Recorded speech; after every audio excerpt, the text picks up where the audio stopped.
नमस्कार। Good afternoon to all. Makar Sankranti की आप सबको शुभकामनाएं। यूं तो जनवरी 2026 बेहद ठंड के साथ, हड्डी कपाने वाली ठंड के साथ में उसका आगाज हुआ है, मगर अंतर्राष्ट्रीय स्तर पर बेहद गर्मी का वातावरण है। आइए अमेरिका की दादागिरी और अंतर्राष्ट्रीय व्यवस्था के बारे में कुछ विवेचना करते हैं। अमेरिकी रवैया आप सब ने पिछले कुछ दिनों में देख लिया है, किस प्रकार से वेनेजुएला के राष्ट्रपति को और उनकी पत्नी को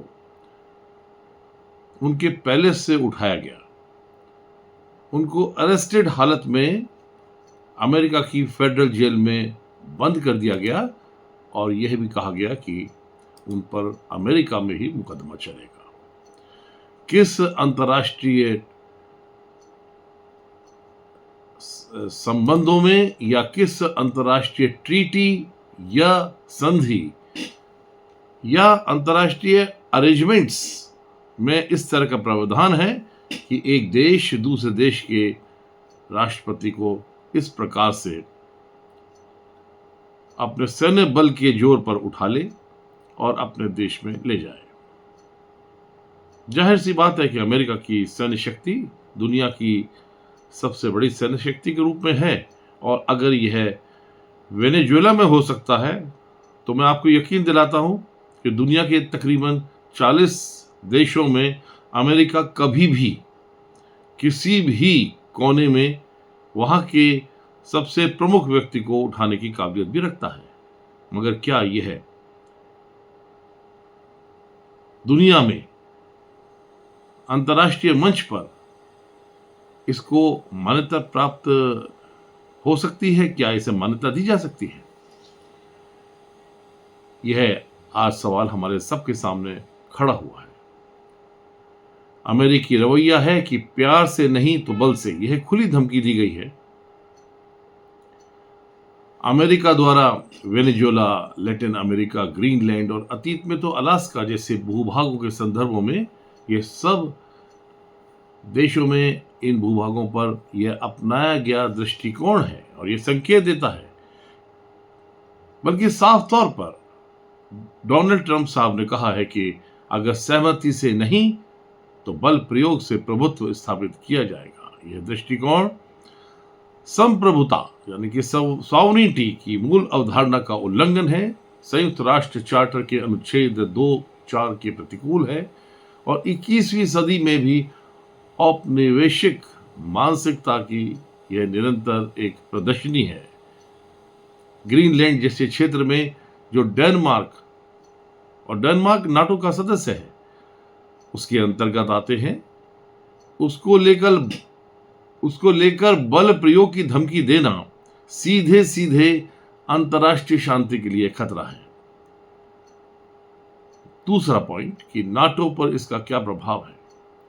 नाटो का आधार सिद्धांत है कलेक्टिव डिफेंस, अनुच्छेद 5। यदि अमेरिका किसी अन्य नाटो देश के ऊपर आक्रमण करता है तो सैद्धांतिक रूप से पूरा नाटो अमेरिका के विरुद्ध खड़ा होना चाहिए। यह स्थिति अब जिस प्रकार से डोनाल्ड ट्रंप साहब ने प्रदर्शित की है और उसका डिक्लेरेशन किया है, यह नाटो को आत्मविरोध की स्थिति में डालती है। यह यूरोप को रणनीतिक स्वायत्तता यानी कि स्ट्रेटेजिक ऑटोनॉमी की ओर धकेलती है और अमेरिका की जो सुरक्षा प्रदान करने की उसकी अब तक नीति थी उसको संकट के रूप में प्रस्तुत करती है। तीसरा सवाल, संयुक्त राष्ट्र की प्रासंगिकता। संयुक्त राष्ट्र चार्टर तो यह स्पष्ट करता है कि बल प्रयोग निषिद्ध है सिवाय आत्मरक्षा के। सुरक्षा परिषद की अनुमति आवश्यक है। अमेरिका द्वारा वेनेजुएला में सत्ता परिवर्तन क्या किसी सुरक्षा परिषद की अनुमति का मोहताज था? वेनेजुएला में सत्ता परिवर्तन संसाधनों यानी कि तेल पर प्रभावी नियंत्रण के कारण हुआ और इन दोनों को आत्मरक्षा के दायरे में रखना बेहद कठिन है। यह किसी भी तरह के आत्मरक्षा के सिद्धांत के अनुरूप नहीं है। अमेरिका यूएन का स्थायी सदस्य है। हमें देखना पड़ेगा कि यूएन की भी क्या सीमाएं हैं। द्वितीय विश्व युद्ध के बाद में पांचों मित्र देशों ने यह एक संगठन बनाकर अपने पास वीटो के राइट्स रखे। अपनी वीटो शक्ति का प्रदर्शन वे समय समय पर करते रहे हैं। अमेरिका स्थायी सदस्य है, अतः अमेरिका को यूएन प्रभावी रूप से नियंत्रित करने में अक्षम है। अब अमेरिका को यूएन और 60 अंतर्राष्ट्रीय संगठनों से जो वह खुद ही बाहर हो गया है, वह धमकी भी नहीं दी जा सकती कि उसको इन संगठनों से निकाला जाएगा, क्योंकि वह तो खुद ही बाहर हो गया है। और यह ऐसे समय पर उसने मुकाम पर पहुंचा है जबकि इन संगठनों को आर्थिक मदद की अमेरिका से हमेशा जरूरत रहती थी। यूएन की व्यवस्था की संस्थागत कमजोरी प्रकट हो चुकी है। अगला बिंदु है कि नियमों की असमानता और नैतिक दिवालियापन।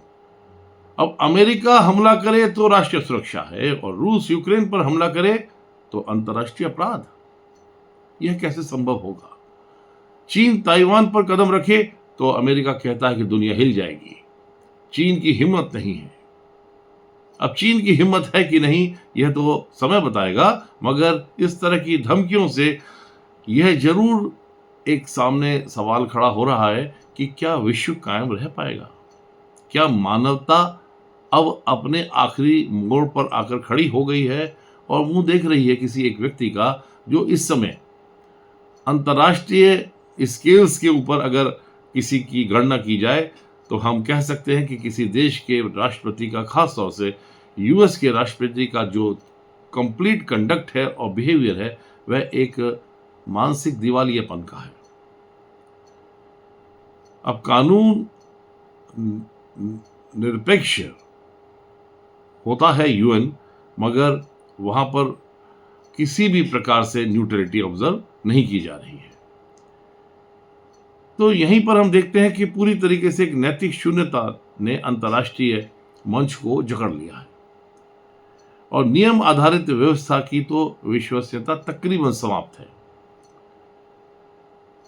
रूस और यूक्रेन, अगर हम उस रिलेशन को देखें तो रूस का आक्रमण स्पष्ट रूप से अंतर्राष्ट्रीय कानून का उल्लंघन है, मगर अब रूस यह तर्क देता है कि जब अमेरिका करता है तो सारी दुनिया चुप क्यों रह जाती है। अब चीन और ताइवान, चीन भी ऐतिहासिक दावा करता है कि ताइवान उसका एक मूलभूत उसका हिस्सा है और वह भी यह कहता है कि अगर अमेरिका करता है कोई कार्रवाई, अंतर्राष्ट्रीय नियमों का उल्लंघन करता है तो सब चुप क्यों रह जाते हैं। कानून तो किसी को छूट नहीं देता, मगर यह कानून है क्या? यह कानून तो सिर्फ यूएन चार्टर है जो मॉरलिटी के ऊपर बेस्ड है। अगर आपने उस यूएन चार्टर को मानने से इनकार कर दिया तो क्या सजा का प्रोविजन है? क्या किसी देश के खिलाफ क्या सैंक्शन हो सकता है? तो यूएन ही सैंक्शन कर सकता है।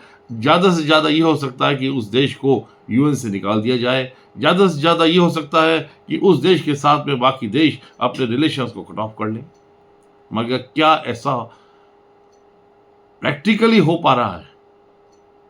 हम सब देख रहे हैं कि इस समय जैसे एक गांव में, एक छोटे शहर में दादागिरी होती है, उसी प्रकार से एक अंतर्राष्ट्रीय दादागिरी का पूरी तरीके से डेमोन्स्ट्रेशन खुलकर हो रहा है। अब भारत की अगर हम नीति देखें तो भारत हमेशा से एक रणनीतिक स्वायत्तता का पालन करता रहा है, संप्रभुता, क्षेत्रीय अखंडता का सम्मान करता रहा है, शांतिपूर्ण समाधान की बातें करता है। भारत अमेरिका से सहयोग करता है और अमेरिका के ऐसे रवैये के समय अपने देश के हित को साधते चुप्पी भी लगाता है, रूस से संवाद बनाए रखता है, चीन के साथ सतर्क संतुलन बनाए रखता है और अब तो भारत ने एक नई शुरुआत चीन के साथ बहुत सारे व्यापारिक संबंध स्थापित करने की है, क्योंकि अमेरिका ने उसको वक्त पर काफ़ी डीमोरलाइज किया है। भारत की दीर्घकालिक दृष्टि है बहुध्रुवीय विश्व व्यवस्था यानी कि मल्टीपोलर वर्ल्ड ऑर्डर, जहां नियम सबके लिए समान हो। क्या अमेरिका अपनी प्रासंगिकता सिद्ध करने की कोशिश कर रहा है? ये सवाल सामने आता है। जी हाँ, बहुत हद तक, क्योंकि चीन के उदय ने और चीन के दुनिया की नंबर 2 इकोनॉमी और उसके बहुत तेजी के साथ जो उसका बढ़ाव हो रहा है, उससे अमेरिका सशंकित हो चला है। तो अमेरिका अपनी प्रासंगिकता सिद्ध करने के लिए कुछ भी करने के लिए तैयार हो गया है। चीन का उदय, रूस का पुनरुत्थान और ग्लोबल साउथ की मुखरता, इनके बीच अमेरिका अपनी सर्वोच्चता बनाए रखना चाहता है और एक तरफा बल प्रयोग कर सहयोग को नष्ट करना चाहता है, आर्थिक साझेदारी को कमजोर करना चाहता है। मगर दर्शकों, दीर्घकालीन व्यवस्था में इस प्रकार से कोई भी ताकतवर देश आखिर में अपने को ही क्षति पहुंचाकर मानेगा। यह अनुभव है और यह अंतर्राष्ट्रीय संबंधों से निकला हुआ जो अनुभव है वो ये कहता है कि किसी भी ताकतवर देश को भी बाकी देशों की मदद की, उसकी सपोर्ट की, उसकी मॉरल सपोर्ट की आवश्यकता पड़ती है। दुनिया की सबसे बड़ी अर्थव्यवस्था होकर भी जिस प्रकार से डॉलर का एक डीवैल्यूएशन हो रहा है, डी डॉलराइजेशन हो रहा है, यानी कि दुनिया के बहुत से देश अब अपनी अपनी मुद्रा में एक दूसरे के साथ बिजनेस कर रहे हैं, ट्रेड कर रहे हैं।